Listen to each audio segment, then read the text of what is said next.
This is Happiness. I'm Sean Hong. Welcome to the show. This week, I'm joined by neuropolitical scientist, writer, and artist Dr. Leah Yu. Dr. Yu's journey is as unique as her expertise. Born in Hunan, China, and raised in Germany, her story is one of bridging cultures from an early age. This bicultural upbringing sparked a deep interest in identity and belonging. She was trained in political science, specializing in political philosophy at the University of Cambridge, and completed an interdisciplinary PhD in political neuroscience at Columbia University, focusing on racial exclusion and dehumanization. She's held teaching positions at prestigious institutes, including the University of Virginia and Columbia's Global Mental Health Lab. She's a visiting researcher at the Institute of Medical Psychology at Ludwig-Maximilians University, Munich, and the Department of Political Science at National Taiwan University. In 2022, she was elected to the German Federation of Scientists. Dr. Yu's expertise extends beyond the halls of academia. She's the author of Vulnerable Minds, The Neuropolitics of Divided Societies, and a respected voice on anti-Asian racism, political neuroscience, and democratization in East Asia. What truly sets Dr. Yu apart is how she interweaves science, art, and activism into a unified vision she calls Gesamtkunstbefreiung, a holistic approach to liberation and creating a new, embodied language and philosophy through which we humanize ourselves. Besides being a researcher and writer, she's also an artist and lead singer of a doom metal band, Neuropathique, in Taipei, where she performs German Mandarin songs about the darkness of our brains, inspired by Goethe, Nietzsche, Adorno, and Hobbes, as well as Taiwan, nature, and ghosts. For context, our conversation was taped in late May 2024 in my hometown of Hsinchu and took place against the backdrop of significant political events in Taiwan. At that time, Taiwan's parliament had just passed a controversial reform package that increased legislative oversight of the government despite opposition from the ruling Democratic Progressive Party. These reforms sparked protests and confrontations both inside and outside parliament, with some viewing them as a potential avenue for increased Chinese influence in Taiwan's politics. Our conversation began with Dr. Yu's experience attending the protests in Taipei, exploring what it meant to chant alongside thousands in front of Taiwan's parliament. This sets the stage for a broader discussion about Asian countries with authoritarian histories and collective transgenerational trauma. From there, we dive into how she, as a political scientist, views the turning points of social movements, the superpower of mentalizing one another, and why we're currently locked in a battle over cognitive reality that feeds on dehumanization and polarization. We also delve into the existential and ideological crisis facing youth today, and how Dr. Yu's neuropolitical theory offers a new path to self-humanization. In the later half, through a more philosophical lens, we circled around the recent campus tensions simmering at Columbia, Taiwan's unique identity challenges, and Dr. Yu's journey of liberation in making sense of her conflicted identity growing up in between cultures. In the end, we touch on her artistic side of performing in a doom metal band and how she aims to communicate art reflecting her authentic self. Throughout, we grapple with Nietzsche's philosophy of confronting our human predicaments, humaneness, and the desire for the zest of life. As you can tell, this wide-ranging discussion is more than just an interview. It's an invitation to expand our perspectives and reflect on our place in human evolution. To me, that's what the human experience is about. I think deep conversations as such are rare for a reason, but when they happen, they challenge us to live more truthfully, to face our conflicts and shadows head-on, and to forge ahead even when it's emotionally and intellectually demanding. It is through this process that we mirror each other's light and humanity more fully. And with that, here is Dr. Leah Yu.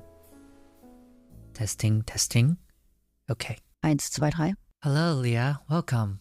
Hi, Sean. Thank you so much for having me. I'm very excited. How are you feeling at this moment as we sit here in Hsinchu? Well, in Taiwan, we have a storm coming up. I think this morning I felt an earthquake. I think this island makes you feel very connected to the big natural forces. I feel aware, and I feel the rawness of nature around me. But I'm also leaving, unfortunately, in 2 days moving back to Germany. So my body is anticipating a very different weather. And I think my neurons are trying to access the memory of coldness and missing warmth and mangoes and good food already. Yeah. By the time we're recording this conversation, it's a particularly special time in Taiwan, I would say. Last week, I know you were part of the 100,000 people marching the streets of Taipei. And as a Taiwanese, I think it is not uncommon to see people protesting for a greater cause. Still, it was pretty interesting to see how such a huge social movement happening quickly. Can you share what it felt like walking and chanting with so many other Taiwanese people from all walks of life? Well, I can talk about it as an Asian woman who grew up in Germany with Chinese parents. And I can talk about it also from the perspective of a political scientist, which is what I am as well. You know, it was very meaningful, I think, to anybody whose family has undergone authoritarian, totalitarian trauma in Asia. To anybody who has experienced that, and we keep those, traumas somewhat, with these transgenerational traumas in our bodies as well. For anybody like this, it is very moving to see 100,000 people on the street chanting for democracy. I think that is undeniable. I was speaking to, a friend of mine who was a journalist from the US, but also with a Chinese background, and we said, this is moving no matter sort of where you come from in Asia, because Asia has had authoritarian histories, really in every country almost. For me, it is meaningful to see a lot of young people on the streets. My time in Taiwan actually was spent organizing political events in a space that was called Tacheles, Feishu, which was founded by people from the Sunflower Movement. So I am very aware, and of course, a lot of these, older Sunflower people, some of them were on the streets again last week. Although one of them also joined the KMT, so I think that I will say something to that in a second too. Like, people are not homogenous. So I'm very aware of how hard-fought Taiwan's democratic history and journey is. I always say to people, especially, I came here during the pandemic, and when I did interviews at that time in German media, I tried to say Germany and Taiwan actually have a lot in common. In a way, they're both quite young democracies, and also very divided societies that have come together to become democracies. So, all of that was very moving. At the same time, as a political scientist, I've spoken to people, we're talking right now in Hsinchu, so I live in Hsinchu currently. I've spoken to people here and also in Taoyuan who have heard about the protests from afar. Some of them have not heard about them, interestingly, not at all. But some of them who have heard about them, they're not necessarily for them. So as a political scientist, I'm always interested, what do different parts of the population think? So I think you could get the impression that all of Taiwan was behind that. But I think for some Taiwanese people, what the KMT and TPP tried to push through also can come across as democratic. Because, you could make the argument that they were trying to make the executive in Taiwan, which has quite a strong, quite a heavy share of the power, they're trying to make them more accountable. Now, I don't agree with the ways in which, the KMT and the TPP proposes this, but I will say, if you were at the protests last week and if you support that, then you, in a way, rationally also have to support, in the US currently, somebody like Peter Navarro, who was Trump's economics advisor. He was imprisoned. And in a way, that should also not be okay. Do I like Peter Navarro? No. Do I think he should be imprisoned? No. I mean, what I mean to say is, if you go by the logic of the Taiwanese protesters and those Taiwanese Americans who are very much on the left and who love to see Peter Navarro and other people from the Trump administration imprisoned, they have to think hard whether they're being maybe a little bit hypocritical. And that in a way leads to, my book, why I wrote my book, Liberalism is Difficult. You can't just choose sort of your ideological side and then decide, who gets to be treated justly or not. So this is sort of my very complicated answer to your questions about the protests. That's great. I enjoy thinking deeper about the complexity of our ideologies. And in your book, you wrote a lot about the interplay between neuroscience and political science and trying to help people understand the brain mechanisms and mental models of ideas formation from the cell up. And as you said, I think it's important to hold contradictions in our minds and get comfortable with the conflicts. We then can be still and discern how they bump into one another and polish our thinking through that process. And speaking of social movements, like those in Taiwan and in Germany, they are often filled with turning points and sudden transformative shifts that emerge from efforts of purposeful actions. And as a political scientist, how do you look at these turning points in shaping our discourse? What role does media play in their emergence? I mean, media is about communication of information, and something that we have been way too optimistic post-Cold War about is the way how our brains process information. So, there's a whole sort of subfield in neuroeconomics and just even, social psychology, even like pre-neuroscience. I'm talking like Kahneman and that kind of stuff. People looking into decision making, people looking into decision making and looking into what choices do we make if we are presented with different facts.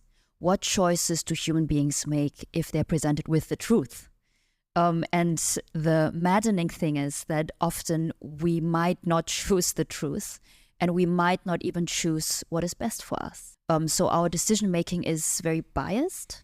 And maybe maladapted to the modern world. This is sort of one of the tenets of my theory, that our brains are still catching up to a hyper-diverse and hyper-mobile and very, as you said, very conflicted world. In Taiwan, if you want to, can you manage to pitch the social contract in Taiwan to everybody or to a large majority? Or to people from different parties? That really is the challenge, because it's easy to go on the street for a couple of days. And I was thinking about this also in the context of, Sunflower, and speaking with my friends here, my Taiwanese friends. Sunflower, it's been 10 years. You look back, what's left behind? And there are people who have, made great things out of it.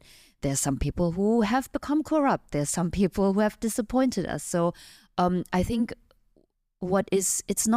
in a way, it's not that hard to get angry and go on the street. What is much harder is to create institutions and to create organizations that last over time, and that people, all of them who are involved and invested in these, feel they're fair. And in a way, you could say what the protests were also about at the legislative level in Taiwan is different parties in the government trying to stake out what they think is fair from their viewpoint. Yeah, I believe that's the challenge many democratic countries are currently facing. These cognitive biases are part of our shared reality and can be affected by the sensations and perceptions that we experience. That's why they say perspective is everything. The degree to which human nature has changed in our evolution always fascinates me. And I believe throughout our civilization, we all have different battles to fight, and some, to this day, may never truly be settled and only progress in a spiral manner. I wonder if you were a historian in the future, say 200 years from now, looking back at this particular moment, how would you describe where we are today and the battles we are all fighting as we transform into what seems like uncharted territories?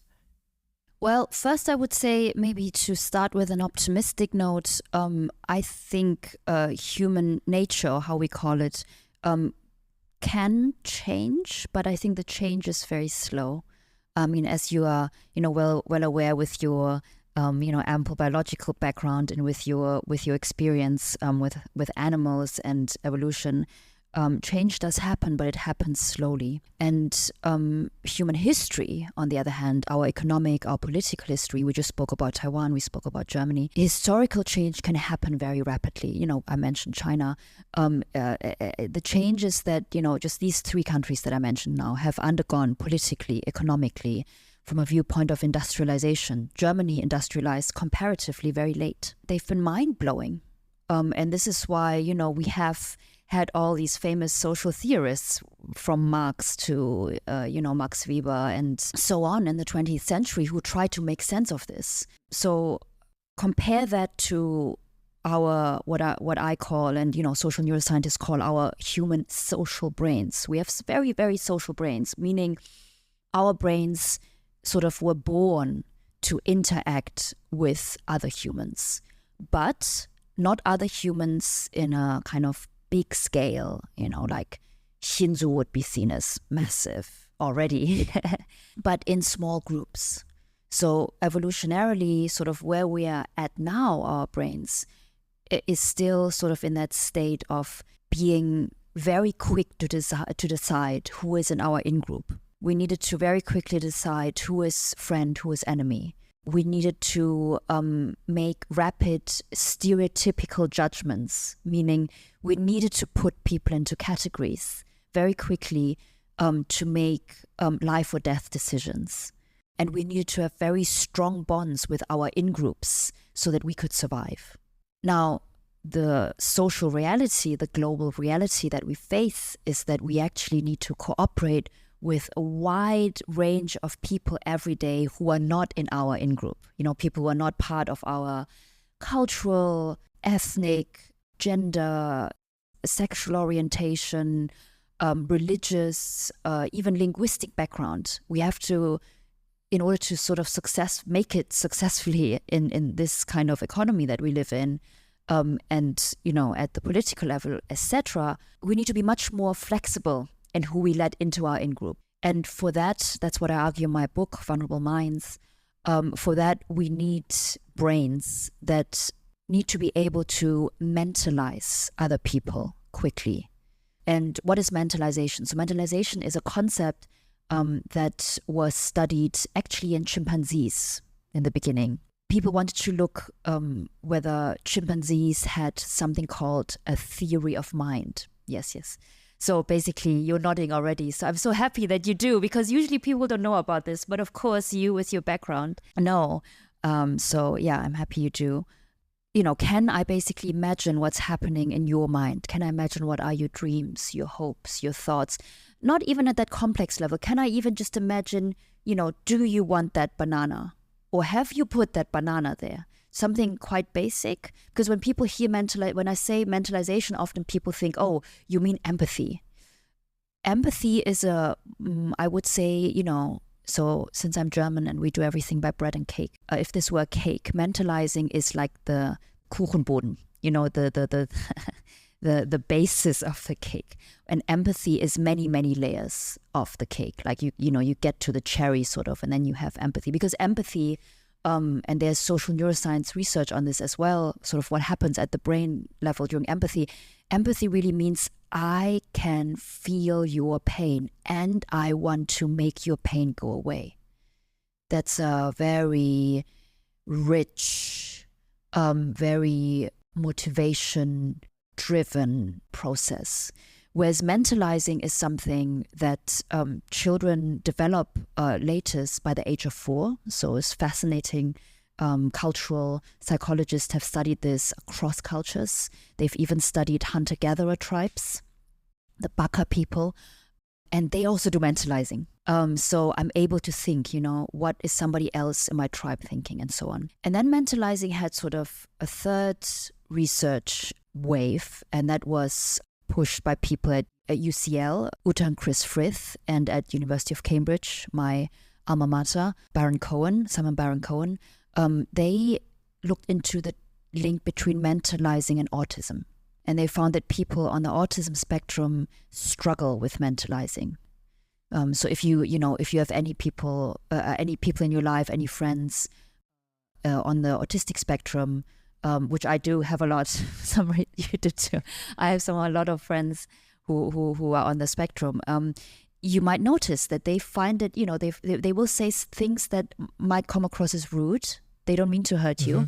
Yeah, sometimes they mean well and can be perceived as too straightforward. Yes. That's why we love them. They just take the heat for us. They will speak the elephant in the room and there's no mask. Yes, exactly. There's no mask in that sense. And they basically will say these things because they can't imagine in this moment. They can't mentalize you in this moment. And that can be a superpower, but it can, also lead to a lot of social distress. It can always be tricky, I guess, to find unity in the diversity of our thoughts. And it takes a lot of energy to behold another person and say, I want to become a bridge, a change agent between different minds, and I can make space for your perspectives to dance with mine. And I think there's a lot of vulnerability in that as well. There's a lot of humility in that, to honestly acknowledge what I can learn from the person in front of me, instead of lecturing them the right way about how things are supposed to be. Also, perhaps many people are afraid to speak about their thoughts. Although fear can be contagious, I believe courage can be as well. For example, nowadays whistleblowers are silenced and punished for speaking the truth and unveiling darkness, and it just shows that lies are only powerful when they are hidden in the dark. I'm wondering if this has always been the case, or if it's a more modern phenomenon. Yeah, that's a really good point. Let me think. I think you're right that in a way, evolutionarily, it made sense to enforce group values. And anybody who would go against it would be severely punished, because you can't lead a small group through the desert, right? If you have 3-4 different opinions, I don't know if you know the British comedy Monty Python. Yes, it's a classic and I need to watch it again soon. Oh my God, wonderful. So, was it in The Life of Brian? Have you watched The Life of Brian? This is about Jesus. So it's kind of funny to me as well, because my great-grandfather back in China in Hunan was a pastor. He was Norwegian missionaries went to China at the time. And I'm not religious now, but my first couple of years in Germany were definitely spent very deep in the Bavarian Protestant community. So for me, Life of Brian is very, very funny, with that sort of family Christian background. So it's about Jesus, and in there they make fun of groups in a way. During the Roman Empire, they have all sorts of sects and splinter groups, and they can't agree on anything, and in the end they don't get anything done. And I think that is, to answer your question in a way, there's a fine balance between that unity and that diversity, especially if you have a political goal in mind. Which brings me to my other point. So I will talk in a second about what you said about courage and empathy, and humility, which is really important. But I will say something that I feel right now in the discourse is not talked about enough, especially sort of in the left liberal discourse, especially, sort of in the very ideological discourse, like in terms of anti-racism and in terms of even cosmopolitanism and alleviation of global poverty, all of that, is that people need to feel that they have an interest in something, that there's something for them at stake in order for them to want to mentalize you. It's definitely, I will talk in a second about humility and empathy. It's definitely important, to teach children. And, there are studies that show that if you teach children who are younger than 4 to mentalize, you can even foster that mentalization even earlier. So it's really important, I think, in our education system and, in parenting and so on, how that we teach that vulnerability and that humility, and that we sort of show them it's a strength to mentalize. You're not being weak. It's a superpower to mentalize. Mentalizing, you even need it, in order to strike a successful political deal, a business deal. speaking about, the protests, in order to understand if you are in the DPP, you need to understand what is the next move of that KMT legislator. Like if you can't mentalize them, you can't win in a way. So all of that is important, but I think people also need to keep in mind that what we don't talk enough about, and I think this is why we see, a lot of surge of right-wing movements.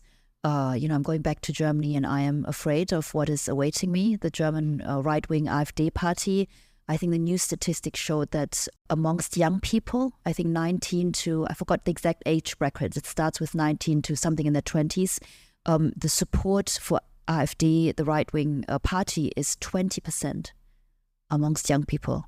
That is very, very high, and it has risen dramatically. And I think one reason for that is that a lot of this is what I argue in my book, a lot of the discourse around inclusion, diversity, anti-racism, anti-sexism, homophobia, all of that has been very, very focused on shaming people, which can be effective to an extent, but there hasn't been enough, I think, pitching to people saying, hey, we want society to be more inclusive and more diverse because there's an interest in here for you. It's not just, to take away something from you.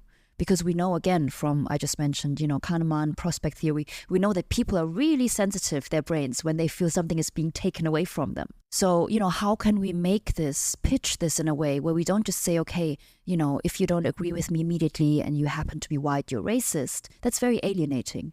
And, I say this as an Asian woman who has had her fair share of sexism and racism in Europe and the US, and also in Asia, sexism. So I understand where the need to basically tell these people comes from, to say you're just so wrong and stop it. But you need to also basically pitch to people, well, if you don't support me, then your rights in a liberal society are also curtailed. And you are a loser too. You need to make people feel that they're losing something. Yeah, something is at stake. Exactly. Something is at stake. And this is pitched way too little. And in my book, I argue that currently, I believe we are experiencing something which I call a battle over reality, a battle over cognitive reality. There's like literally we cannot agree on the most basic realities, from, fake news, from how the economy is actually doing, to what our definition of gender is. And I do think the far right is winning this battle because they know how to pitch. Yeah, those are some concerning trends in how young people are thinking about the current state of affairs. What do you believe is prompting this wave of radical thought among the youth? Is it related to changes in how they consume information, such as social media, or is it more about peer influences? What factors are driving them to develop or even rationalize these extreme ideas and behaviors that may ultimately even be harmful to the society they're living in? Right. So I think there's, currently there's a big focus on almost exclusively saying they're being influenced by, TikTok and fake news and cognitive warfare. And this is indeed something that I also explored during my time in Taiwan. So, talking to a lot of different people who research cognitive warfare in Taiwan and information flow. And yes, that is a reason. But I do think there's also a deeper reason. So, by training the subfield within political science, I'm really trained as a political philosopher. And I do think there is a kind of existential ideological crisis. It's not just because, people, they are cognitively so balanced and they are so optimistic, and then they read some fake news and they just can't handle the fake news. I think there's and I speak about this in my book. My book is set in the beginning in Charlottesville in 2016 when Trump was just elected. And I was teaching there at the time. I was finishing my PhD at Columbia University at the same time, and I was starting to teach at UVA. And I was teaching young men who were Trump supporters. And in there, I specifically addressed one of them who I think was very representative of a lot of the people then, and I think still somewhat now, which is they're kind of alienated and disillusioned by an ideological discourse post-Cold War, post 9/11, a hypocrisy also post 9/11 in the context of the Iraq War, where a lot of democratic Western politicians lied to their people. There's a kind of disillusionment and a sense of wanting just to deal with the brute facts. The far right sells itself as being not ideological. A lot of far right stuff, if you look at it, from the Joe Rogan podcast to John Peterson and so on, it's selling everything from like nutrition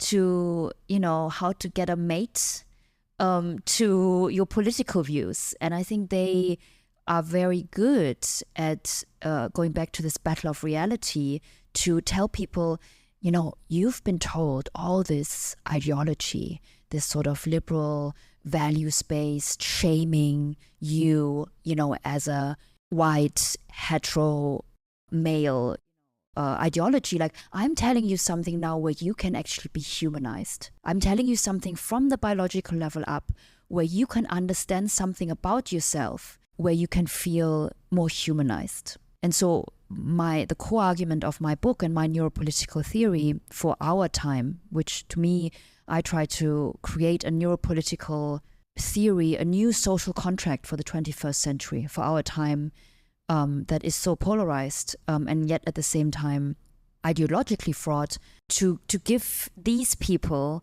an alternative way of humanizing themselves. Because at the core, in my book, I argue what really leads to social collapse is this dehumanization. Because if we don't mentalize people, we're unable to humanize them. If I'm unable to humanize you, why should I care about you? Building on what you said, I think there's an important psychological aspect to consider here. And many people, especially young men who have grown up in this digital age, seem to be searching for a sense of meaning and belonging. They're looking for trustworthy figures and a feeling of camaraderie that often seems to slip through the cracks in our increasingly disconnected society. And the guidance these young people are yearning for might also be interpreted as a search for role models who can help build their confidence. In a world that often feels uncertain and intimidating, they're seeking figures or ideologies that can provide them with a sense of security and direction, and just helping them feel less afraid and more in control of their lives and their own future. I remember talking to some of my male friends who are around my age, and they have also expressed how scared they were facing a world where everything is happening so fast. I think you mentioned something really important, which is scared.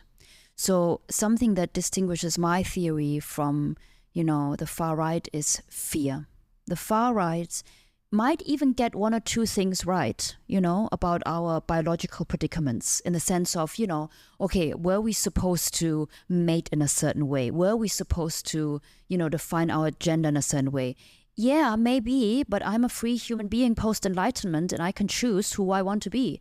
And so their response is, no, I'm going to choose what's safe. And so there's studies also in political neuroscience about, the conservative versus the liberal brain, and literally a more so-called liberal brain, meaning this person self-identifies as liberal-leaning, and then we do an fMRI, for example, they have more gray matter in an area that is relevant for ambiguity.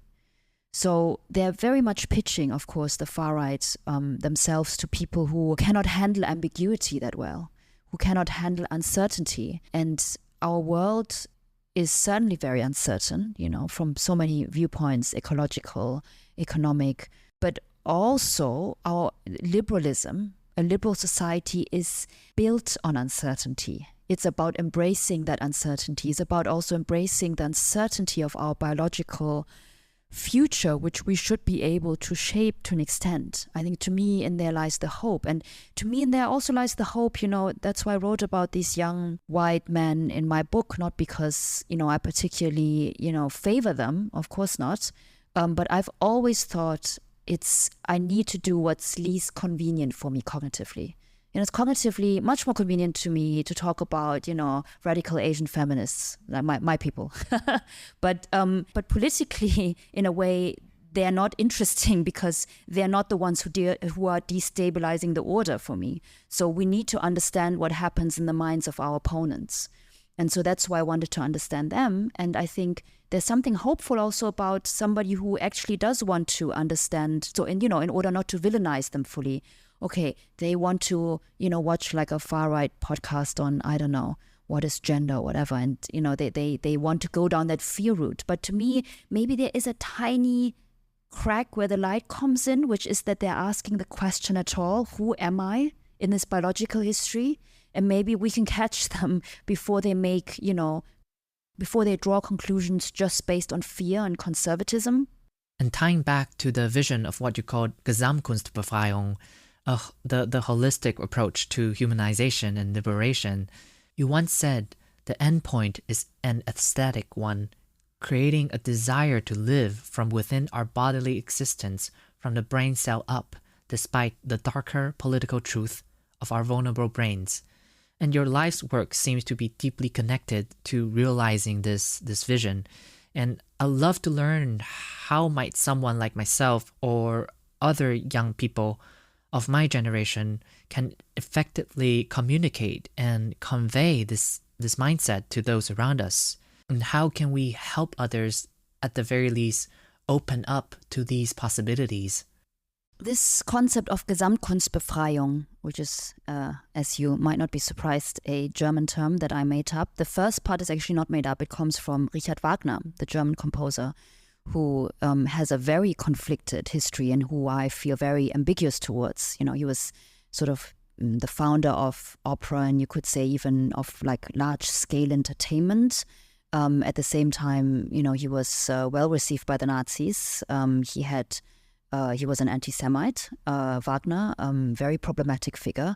But at the same time, like great German Jewish intellectuals loved him and couldn't like somebody like Adorno couldn't deny his significance. And this idea of Gesamtkunstwerk in Wagner was sort of about on stage to create something that engages all the senses. And I do think Wagner there was influenced by somebody, by Hegel, by the French Revolution, this idea of a kind of dialectic. You are engaging into the world, just what you said earlier, not just, as a solitary individual, but what is dialectics other than the solitary individual trying to reach out to the bigger unity, and then whatever lessons or whatever insights they've made, they take back to themselves as an individual and they become enriched. I mean, this is like Lia's, simple dialectics in 10 seconds. And this idea of Gesamtkunstbefreiung, I added the German word Befreiung at the end because Freiheit means freedom. And so I wanted for my work, I wanted the endpoint to be liberation, because I actually started to write literature as a teenager. So my first path into the thinking world was as a philosopher, very geeky Lia at 13, 14, reading philosophy and writing short stories about racism actually at the time, and my conflicted sense of home, feeling German and yet feeling, like with my parents' background, having immigrated to Germany, knowing that they didn't come from Germany, they came from China, they had experienced great trauma in China. Like, how do you find a home in between the cultures? How do you humanize yourself if you don't fit into any category? This was a core experience for me and the core question of my work starting from when I was young. But at the time, I grew up in Germany, and then for sort of the end time of my teenage years, which, as you know, speaking of young people and from a brain perspective, we know they're so crucial. What happens to you in those years, like at the end time of your teenage years, you remember, and they impacts you, it affects you. I went to the German embassy school in Beijing for a couple of years, and I arrived there feeling, very German and very Bavarian. And I had a massive culture shock. And I experienced how Germans at the time, who were just going into China to make money, to be honest, and also sort of to an extent exploit Chinese workers, how dehumanizing they were towards Chinese people. Like for them, Chinese women in school, like how they were talked about, Chinese women are prostitutes, Chinese men are drivers, Chinese people stink. I was very shocked by that. And out of that shock came a rage. I was so angry. And I could feel that inequality. I could feel it into my bones. And even though I wanted, my first impulse was to become an artist, and I had started to write a novel. I was working on a novel at the time. I thought, well, I have to do politics, because I knew as an Asian woman in Western society, it doesn't matter what art I create. If I do not have political equality, any art that I create is futile. Somehow, instinctively, I'm lucky that as a teenager, I sort of in a hazy way, I understood that. And I understood the humiliation that comes with not being empowered. And I understood the dignity that comes with being empowered. And so the first step, sort of in the dialectics of my Gesamtkunstbefreiung, if you will, was to create a political theory. At that time, I wasn't neuro yet. I can talk about, in a second how I came to the neuro. I wanted to create a political theory that would include people like me, my body, sitting in a seminar room with mainly white men, because this is political philosophy is a predominantly, especially, now a little bit less so, but, it's a very male and it's a very white field.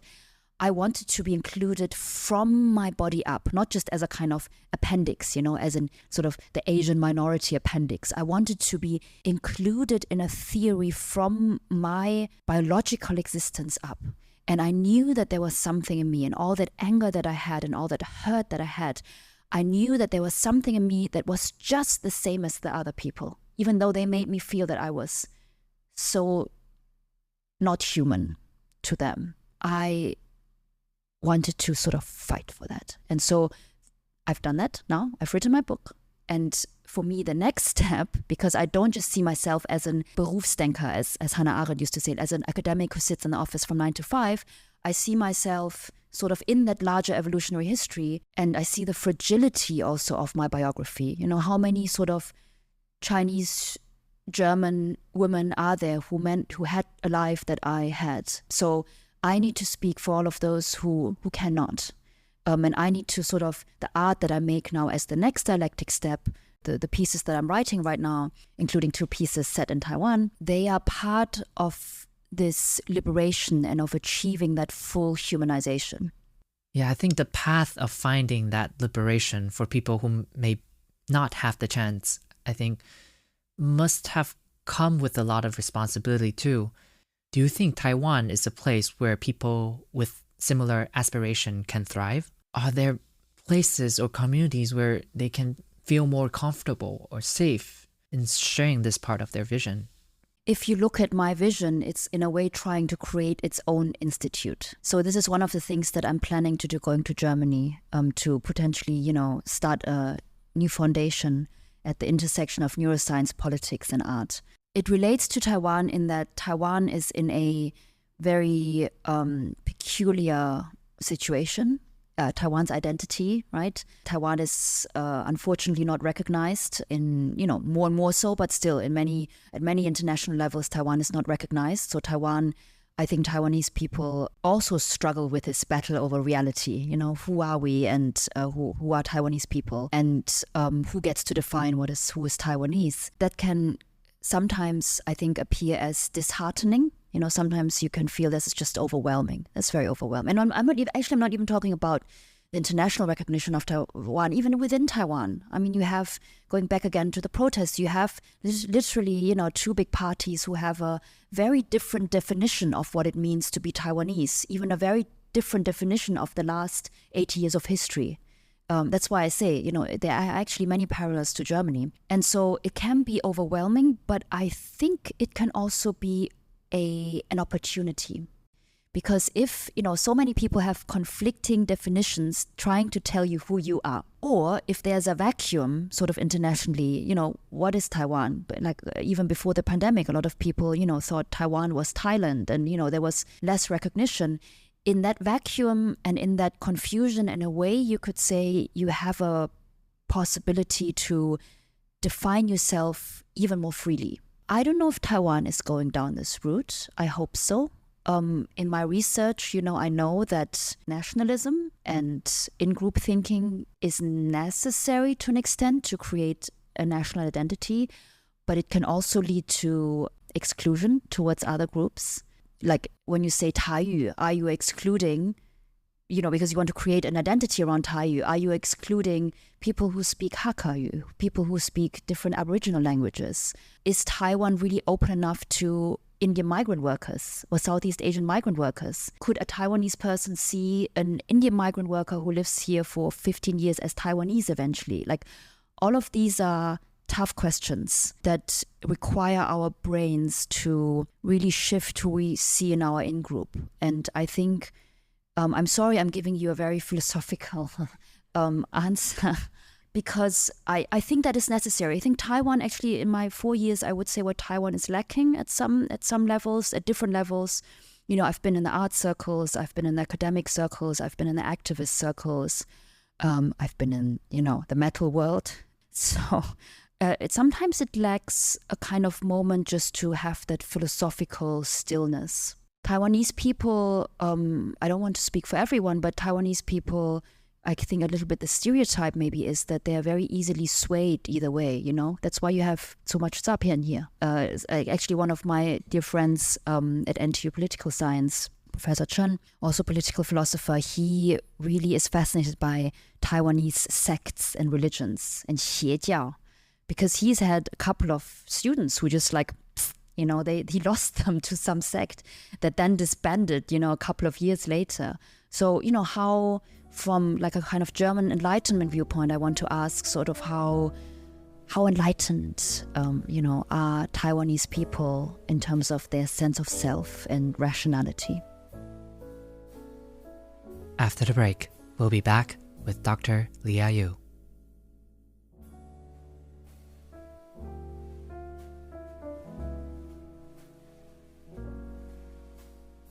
In 2017, you gave your PhD graduation speech at Columbia, and you talked about how Columbia gave you a lot of space and freedom to explore who you are and to mingle and share ideas with people who have vastly different backgrounds than you. And on the topics of identity, you said, if like me, you have ever wondered and despaired about who you are, how are you supposed to think and how are you supposed to talk about yourself in light of the often conflicting cultural, racial, linguistic, and gender identities that you carry within you, then you'll know languages such as belonging, home, and liberation are not just abstract concepts, but powerful and enticing sounds that compel you to explore them with an almost irrational yearning and resolution. Where does that speech land with you today? Oh, I am absolutely mad at Columbia. That's where it lands. So, I'm sure you've been following the news. Columbia has sent police onto their own student protesters a couple of weeks ago, or is it now? Has it been a month? I'm not sure. I was absolutely gutted by that. And because at the time when I was at Columbia, I was a student senator as well. So Columbia, the 68ers managed to push through. I think Columbia is the only Ivy League that has basically student representatives in their administration. So I even know some of the people who, are sort of in the background behind what happened. And I'm absolutely really disgusted. And I think they are making a mockery of everything that they teach. And again, we're going back to like young people, and why they veer off into far right ideologies, because they see the hypocrisy of this. Like, how can you claim that is liberal? And it's such a shame, because what I spoke about in that speech, I do think I have encountered in the US in a way that I haven't encountered anywhere else.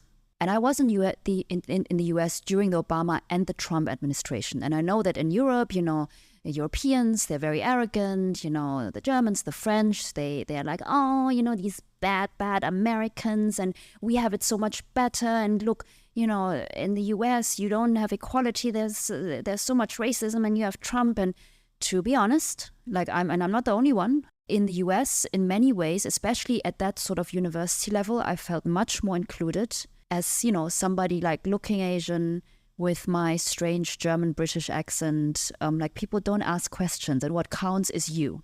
I really had that sense, like what counts is me as a human being in a lab, in a seminar room, whereas Europe is old racism. Like they're so racist they don't even know. Germany, when they covered Black Lives Matter 2 years, when I was at it 2 years ago, they had a full panel of white people on their German like national TV, and they did not find that strange. And then they pulled someone like remotely in, a quick like black token person, and they find that normal. So my heart breaks for what is happening on US campuses, because I think there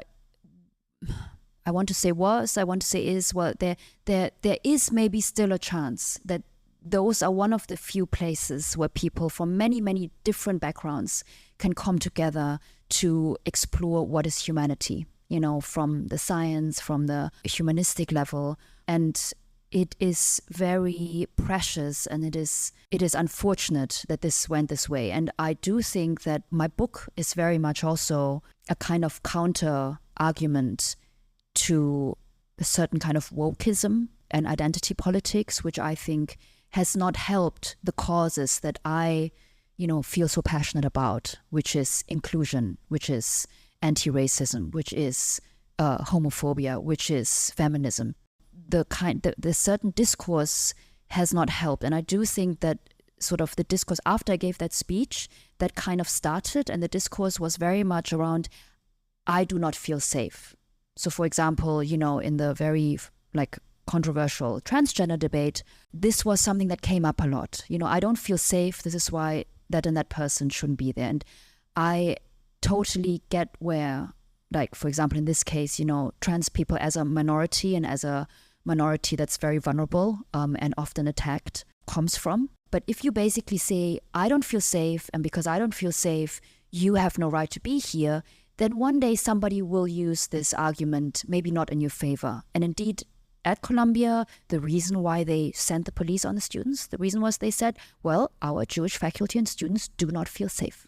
And it all becomes very much sort of what each group subjectively feels. And of course, if somebody gets physically attacked, if there's like very aggressive hate speech, we have to step in.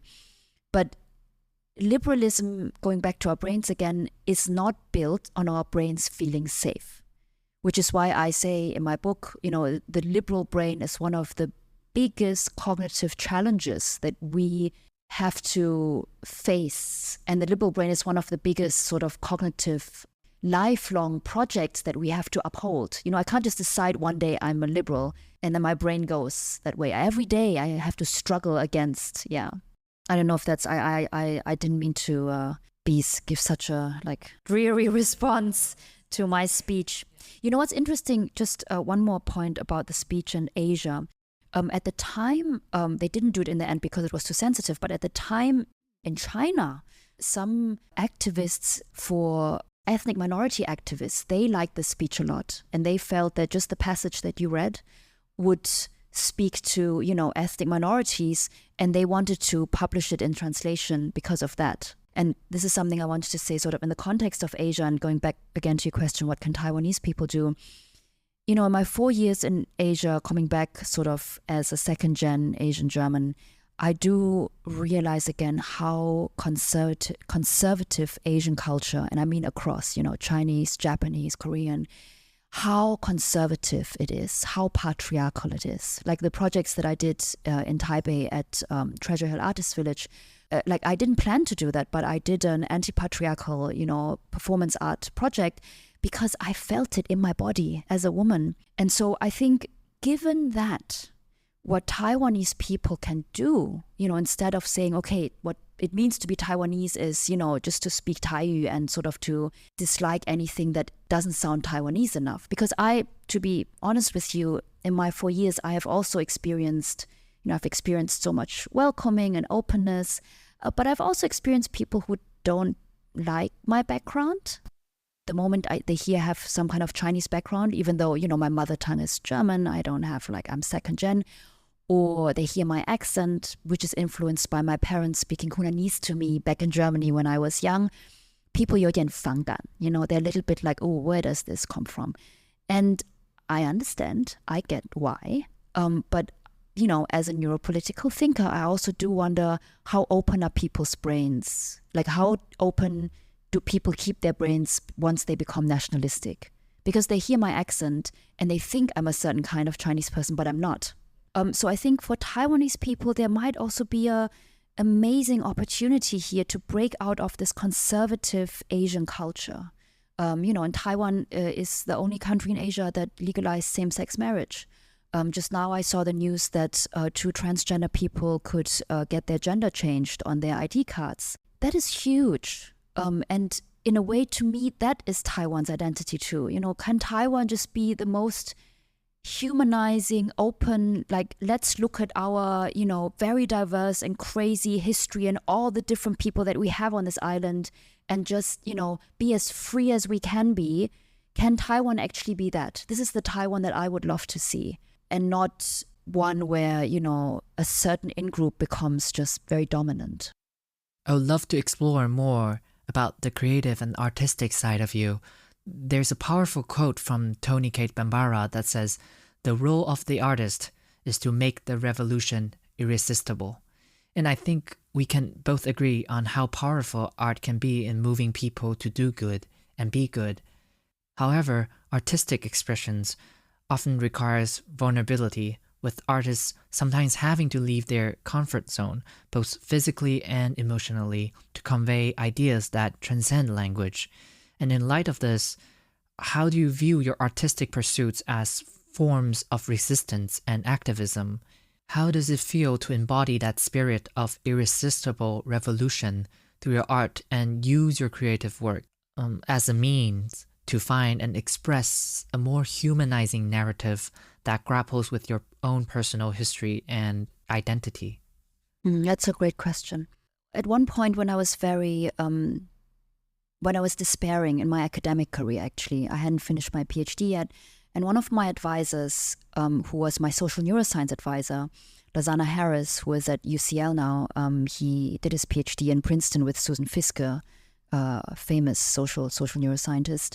He is from Trinidad, small country in the Caribbean, and you know he studied in the U.S. as a Black man, but not African American Black, but you know Trinidadian Black. Experienced a lot of racism as well, and he said to me once, he said, "Leah, you know, I have like, of the 15 childhood friends that I have, only like, I don't know how much it was, like 3-4 are still alive."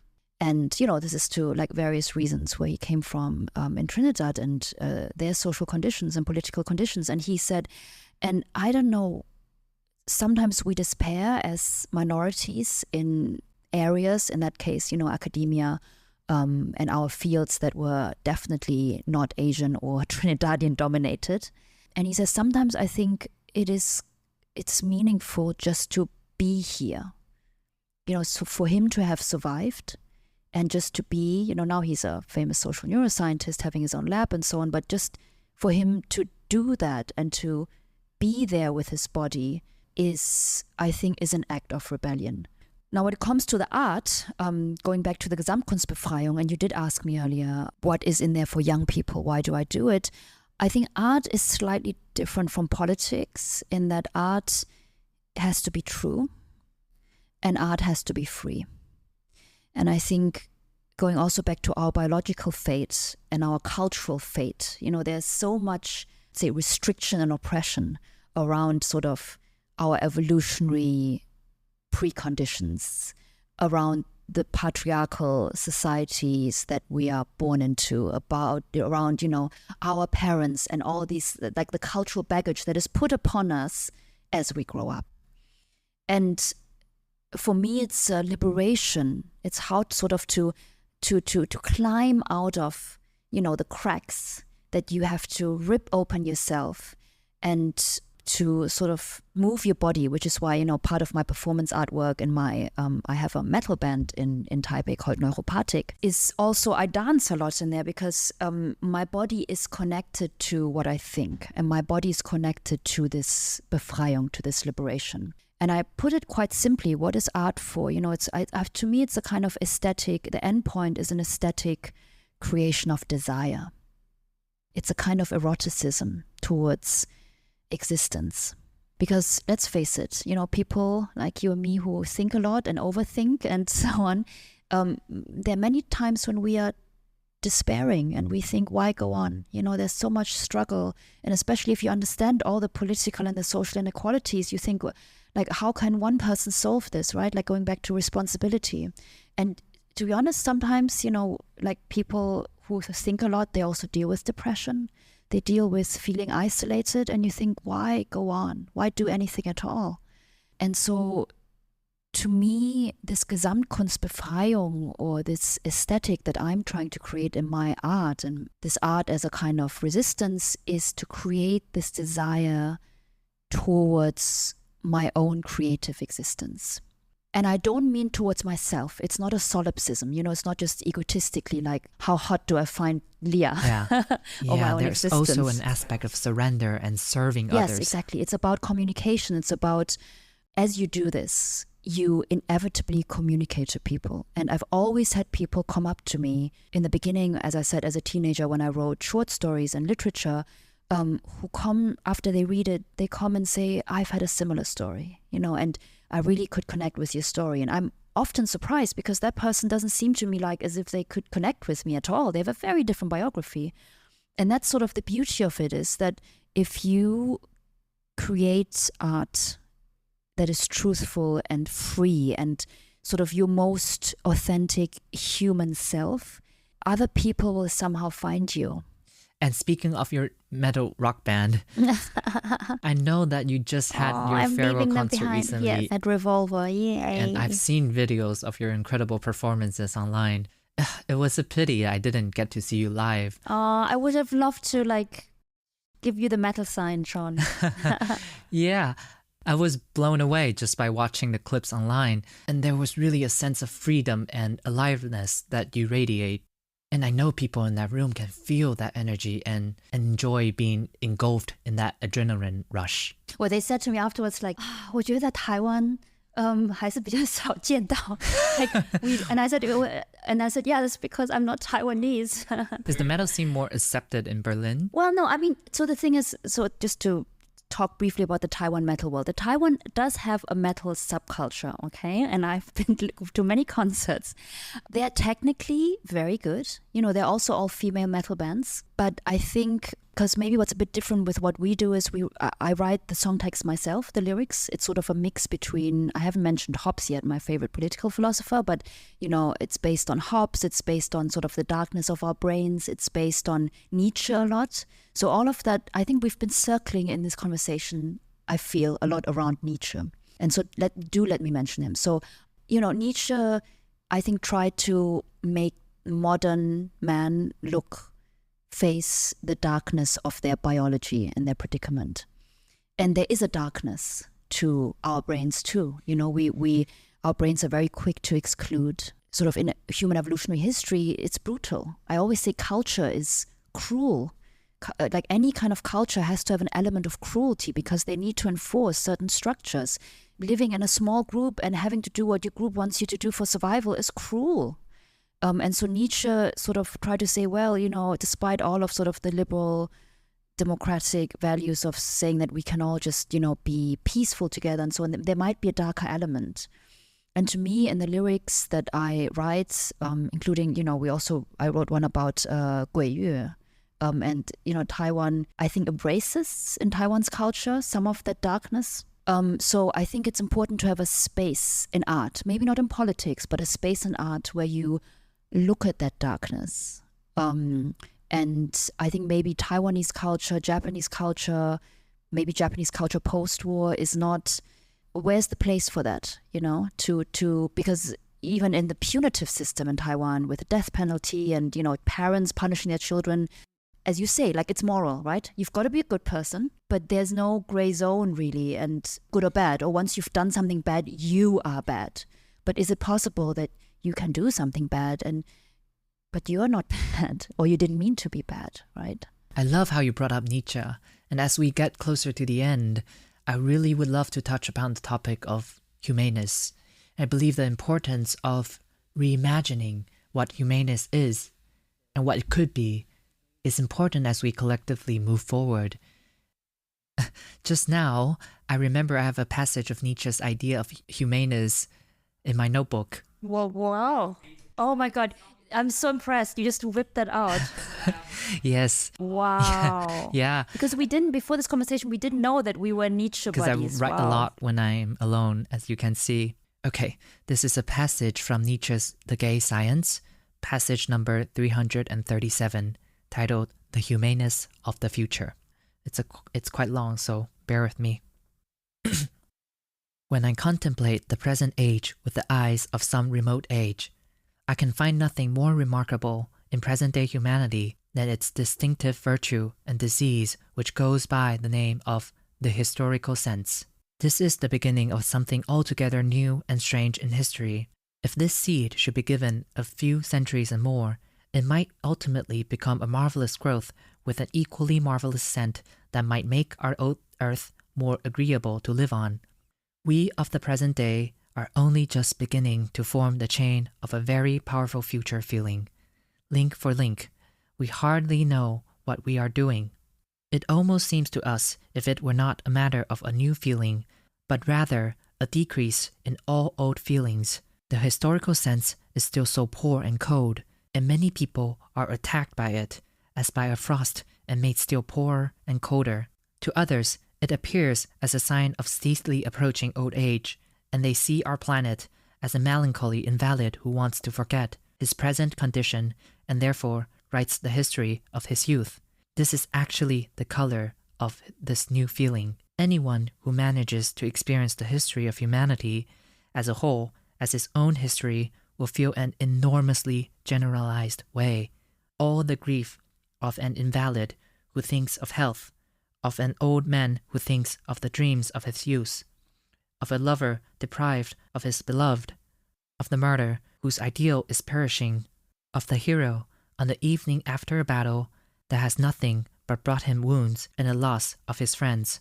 But if one could endure this immense sum of grief of all kinds while yet being the hero who, as the second day of battle breaks, welcomes the dawn and his fortune, being a person whose horizon encompasses thousands of years past and future, being the heir of all the nobility of all past spirit, an heir with a sense of obligation, the like of which no age has yet seen or dreamed of, if one could burden one's soul with all of this, the oldest, the newest, losses, hopes, conquests, and the victories of humanity, if one could finally contain all this in one soul and crowd it into a single feeling, this would surely have to result in a happiness that humanity has not known so far, the happiness of a God full of power and love, full of tears and laughter, a happiness that, like the sun in the evening, continually bestows its inexhaustible riches, pouring them into the sea, filling riches as the sun does, only when even the poorest fisherman is still rowing with golden cars. This godlike feeling would then be called humaneness. Wow, you've just become my favorite person in Taiwan who can just whip out his notebook and read out this Nietzsche passage, and that's like handwritten. I love it. Well, thank you so much for reading that passage. Actually, I did not know that passage. And, I just had The Gay Science in my hand not this week, but this year. This feels very fateful, Sean. Yes. Well, thank you for this passage. I think it's beautiful. And I think I have so many thoughts. I think Nietzsche, the admiration that he has in there, going back to Wagner as well, he really admired Wagner because Nietzsche at the end of the day was not an artist, right? So he really wanted to be, but at the end of the day, he was this geeky classicist who could see things, from outside, and more, of course. But I think that's why he's able to describe it in this sort of epic and heroic way. I think when you live inside of it from an artistic viewpoint, that grief can feel often unbearable. And I think for minorities like us who, know that within our lifetime, the things that we want to achieve might not be possible, that grief can feel paralyzing and overwhelming. And this is why in my Gesamtkunstbefreiung, I have as a kind of antidote desire, because I think the how you overcome grief is through desire and, as I said, this eroticism or this lust for life. And I think Nietzsche would agree. And the problem is, we're all in a way orphaned. And Taiwan is also orphaned in that way, that we have nobody exactly to tell us. We don't fit into any particular category, but there's nobody to tell us. And Nietzsche sort of says this in the context of, also post-enlightenment. There's no religion. There's no one religion. There's no one absolutist power. There is not one parent. There's not one cultural system that can help us to overcome that grief completely. And I think that humaneness comes from trying to create our own language and our own world. And this is what I'm trying to do in a way. So since I've, little Leah awoke to the world, and then she got very angry, and then, she felt she achieved some equality, and then she wanted to heal that grief, is to enjoy the lust of being able to create that world from your own autonomy. And in so doing, connect with others and feel the tremendous healing power of connection and love. Wow. Yeah, absolutely. I was just trying to take a moment and let everything that you said sink in. Yeah, as you mentioned, not one of us can fully see and achieve what we set out to do, but it's the desire to squeeze the juice out of life that makes it more bearable. And the attempt to behold grief and joy and all that happens to us, all is given to us as raw material, as like clay, so that we may shape our way, so that we wake up every day taking action with risk and showing up, connect ourselves to the world. Life and its various passages can be hard, brutally hard, but at the same time, I believe to be defeated by ever greater things is how we keep our appointment with destiny. And it's different from morality. This is why Nietzsche is crucial here, because he had, as you know, very critical view of morality and Christian morality, because morality itself will not, like, sort of just somebody from the outside telling you certain values, that will not sustain you. But I do believe that in that lust for life and the desire, and that vulnerability to connect lies a new morality. Yeah. For the last question, I want to echo back to the theme of this podcast. I believe we all seek moments of unity and oneness, and the goal of life, be it the rhizome that seeks to become the leafy plant, or the embryo that seeks to become the soul-carrying individual, is wholeness. So, Leah, could you share a poignant moment in your life when you felt an inseparable connection to the collective whole, where individuality just dissolved into this one big us beyond you and I? Last year, I was on the cancer ward because of a loved one in Taipei. And I don't know if you've ever been to the cancer ward at NTU. It's a beautiful building, beautiful new building. And they have an amazing view of Yilingyi. And in fact, I'm working actually on a book of short stories on Taiwan, and one of the stories is set there, and it's called When the Old People Are Asleep in the Cancer Ward. And I felt the heartbreaking beauty of Taiwan, its immense reality on the one side of the window outside, Yilingyi, the skyline, and then sort of the mountain going, I guess, towards Bitan. The nature there, like the beauty was almost heartbreaking. And on the other side of the window, I saw people who were fighting for their lives. And, their very cells were destroying them. And I felt there was only this thin window separating them. I don't know exactly what I'm trying very conceptually to say with this, but it was a very striking feeling to be in Taiwan, feeling how precious Taiwanese society and democracy is and everything that Taiwan has accomplished. My existence in Taiwan in this moment, which seems so improbable and surreal, because, I'm not Taiwanese, and yet, I've tried to become part of the society in my time here, and feeling, life on the one side of the window and death on the other, and yet also feeling that there was something very alive in that struggle. I mean, I'm talking about the patients now. Of course, all Taiwanese lives, trying to live. And I just felt something, sort of from the cellular level, like their cells. I could sometimes I have these visions of like certain layers of reality, either the cellular or the neuronal or the aesthetic or the sensual. I'm also very sensitive to smells, and it just all came together in its sort of heartbreaking beauty and its intensity. Yeah, what a moment. Thank you for sharing how you felt at that particular time and space. And thank you so much for having this conversation with me. Thank you, Sean. I think conversation like this rarely happens in life. And I'm very grateful as I'm trying to take a lot of mental snapshot of this moment and that my thoughts and bodily sensations sink in. In Hsinchu, and not everything exciting happens in Taipei, that has to be said. Yeah, that's very true.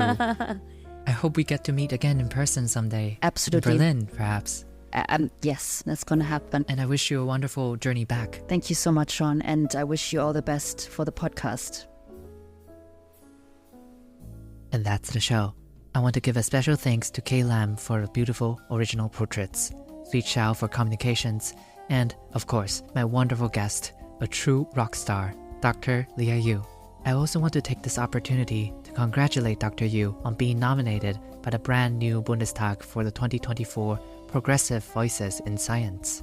To learn more about Dr. Yu's latest work and get a copy of her book, check out her associate links in the show notes at happinesspod.com. You can also sign up for the monthly newsletter while you're there. Thank you to all who have written me kind emails and messages after listening to the episodes. It truly means the world to me. If you enjoy this conversation, the best compliment you could give is to follow and leave a 5-star review of Happiness on Apple Podcasts and Spotify. Both metrics would help the outreach tremendously.